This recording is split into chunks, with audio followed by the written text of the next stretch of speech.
Alright guys, we're still in 4.3, which is talking about multiplying and dividing rational expressions. Example 4 is more practice on multiplication, looks a tad bit different.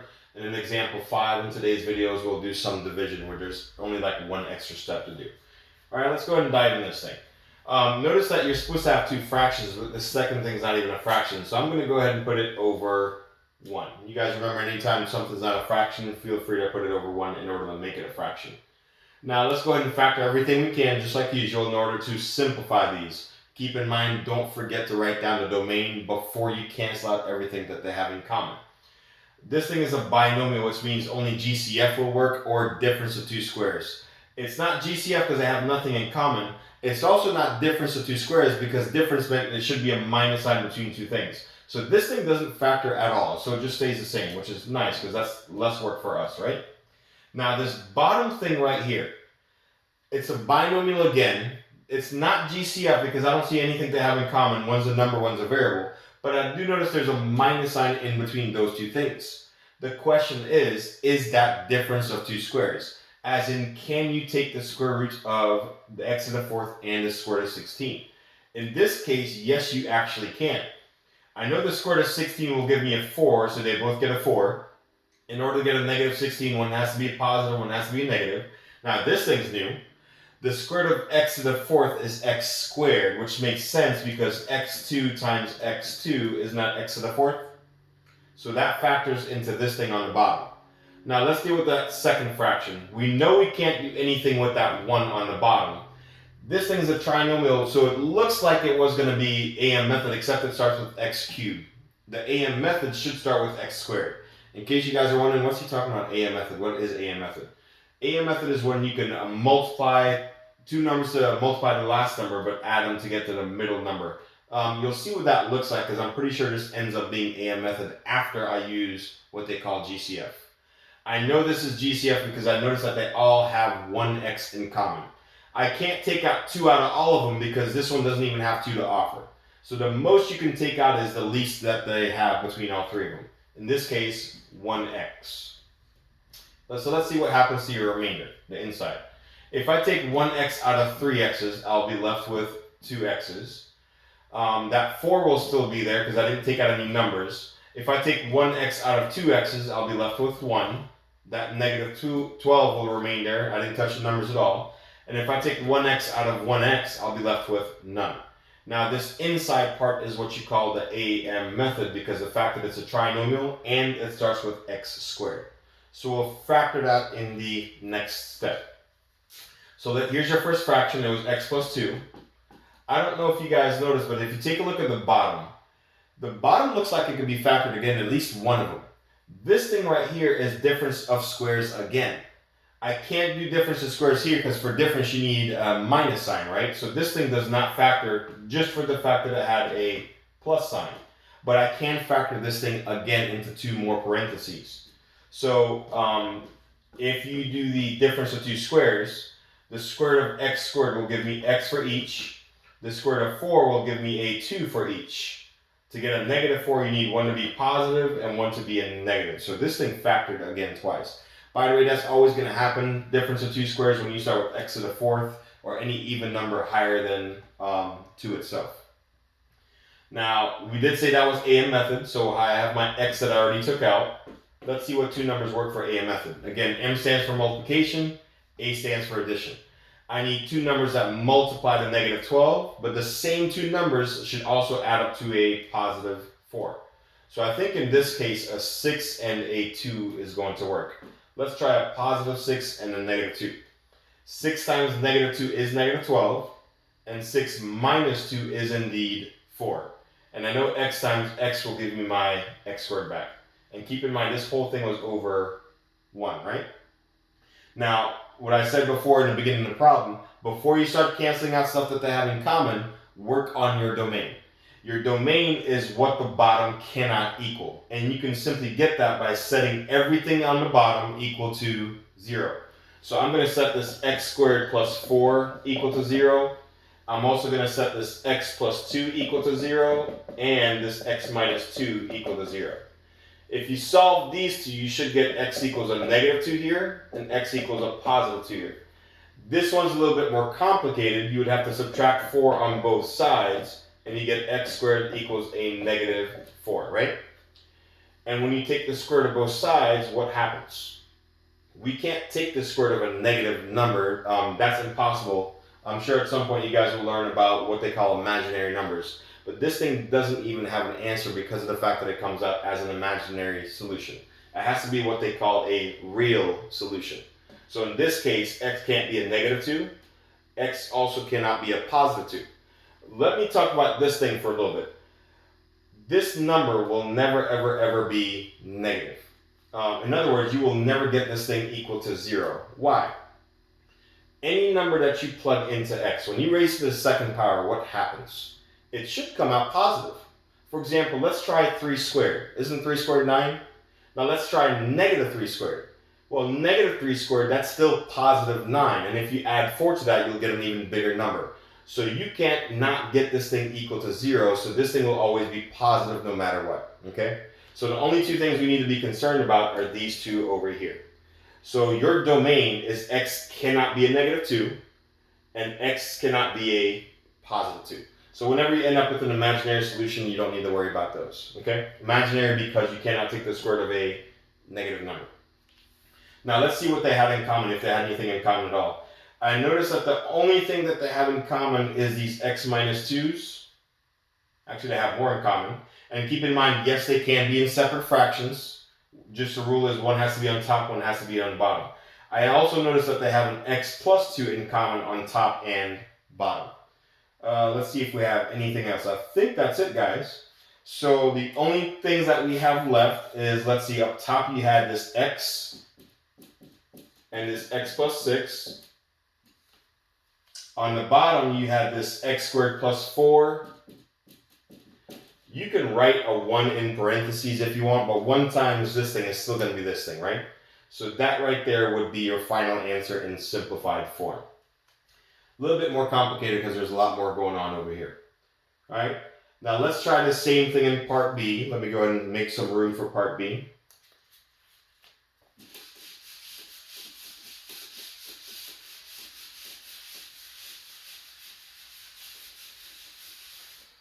All right.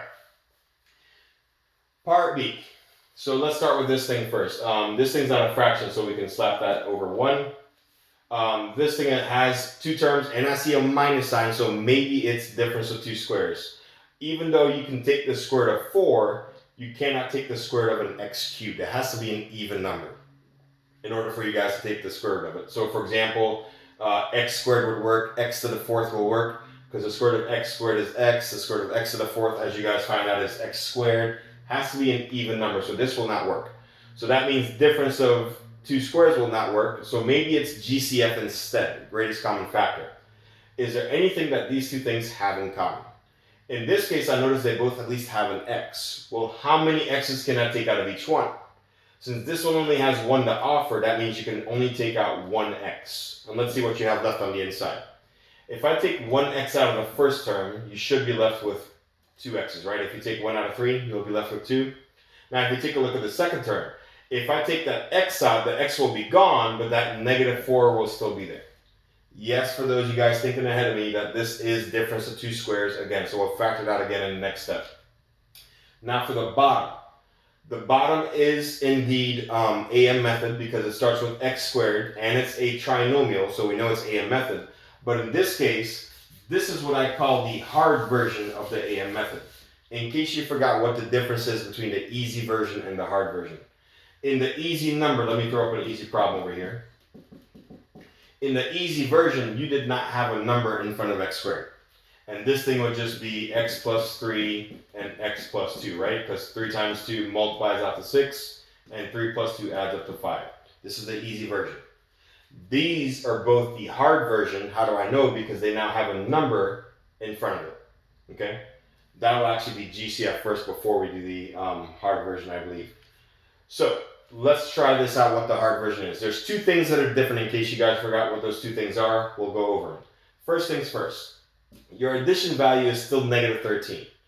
Your m value is no longer negative 5 because the rule for the hard version, to get your m value, you have to multiply the first number by the last number.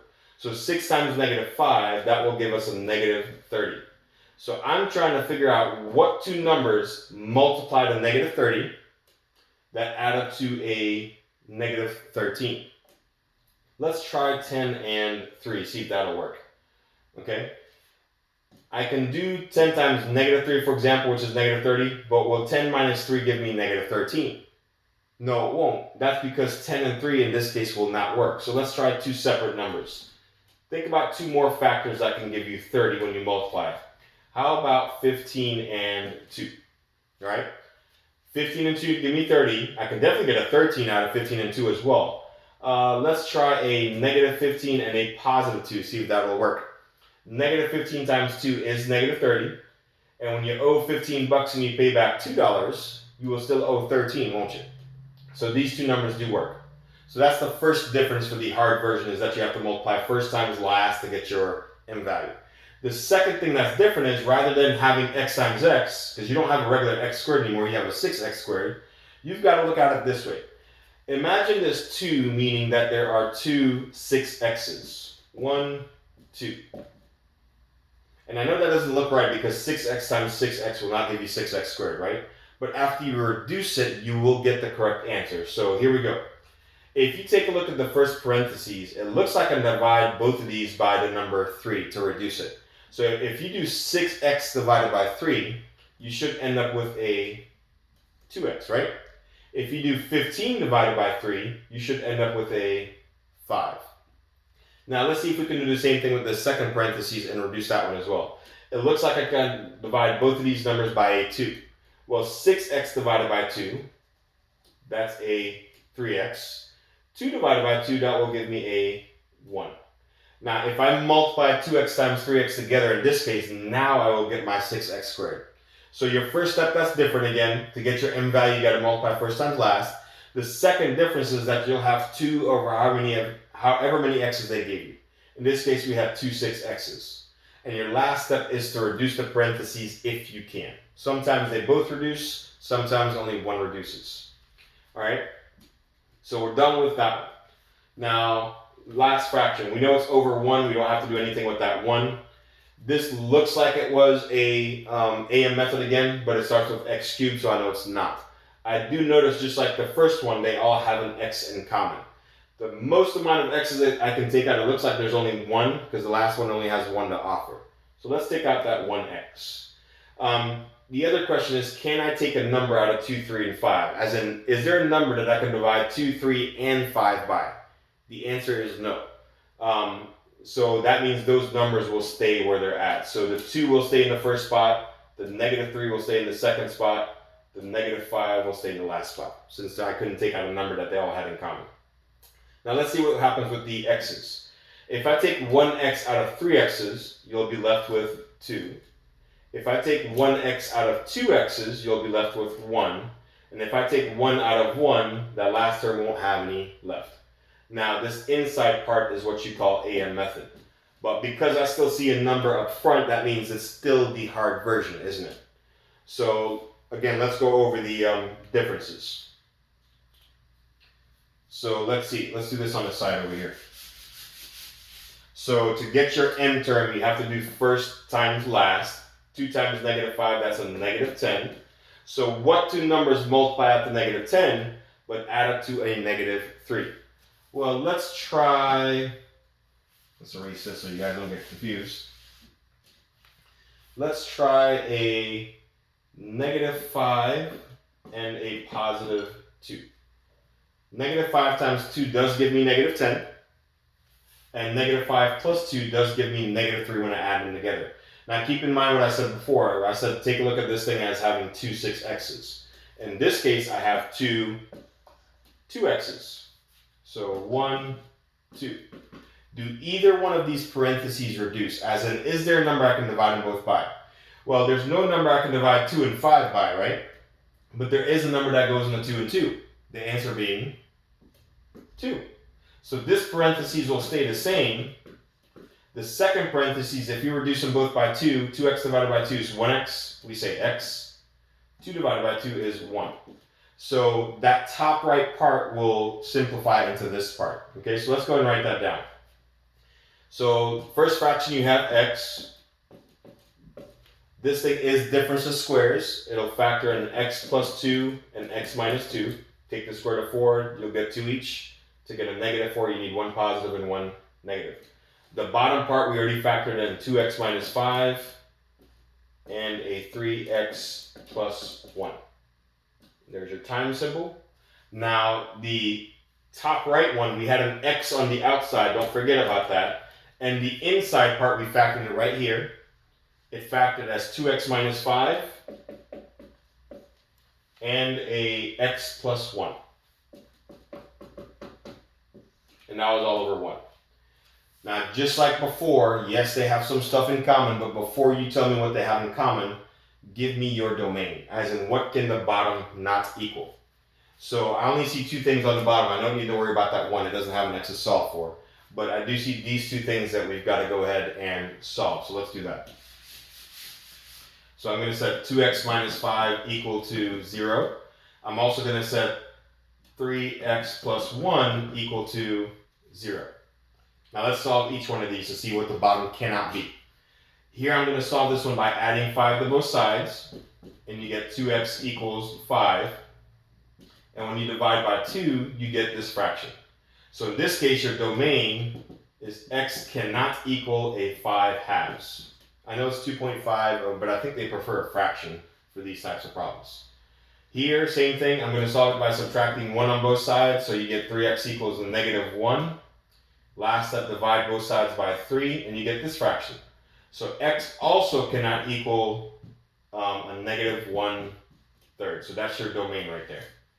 Now we can go ahead and go all out by simplifying everything that they have in common. So let's see. They both have a 2x minus 5 in common, so I can cancel those out. The x's, I know you guys might be looking at those, but they're both on top. Remember, the rule is one has to be on top and one has to be on the bottom. I don't see anything else top and bottom that they have in common. So this thing is going to have a lot of stuff left over in your final answer. So let's see what you have left over. All right, so up top, you have an x times an x. That is a x squared. You also had x plus 2. You had an x minus 2. And you had an x plus 1. So you had a lot of stuff left over. Okay? On the bottom, it looks like you had a 3x plus 1 and a 1. And if you multiply those together, anything times 1 is itself, right? So 3x plus 1 times 1 is still 3x plus 1. So this is your final answer. Like I said, sometimes even though you've got a lot of different factors going on, there's not a lot of stuff that cancels. So your domain is x can't equal to 5 halves, and x cannot be a negative 1/3, because that will set the bottom equal to 0, which means it's undefined. And this is what you have left over after we canceled out the only thing that they had in common, which was a 2x minus 5. All right, that's it for this example. In the next example, we're going to go ahead and multiply 2 rational expressions together, which is basically only like one extra step. All right, we'll see you guys in the next video.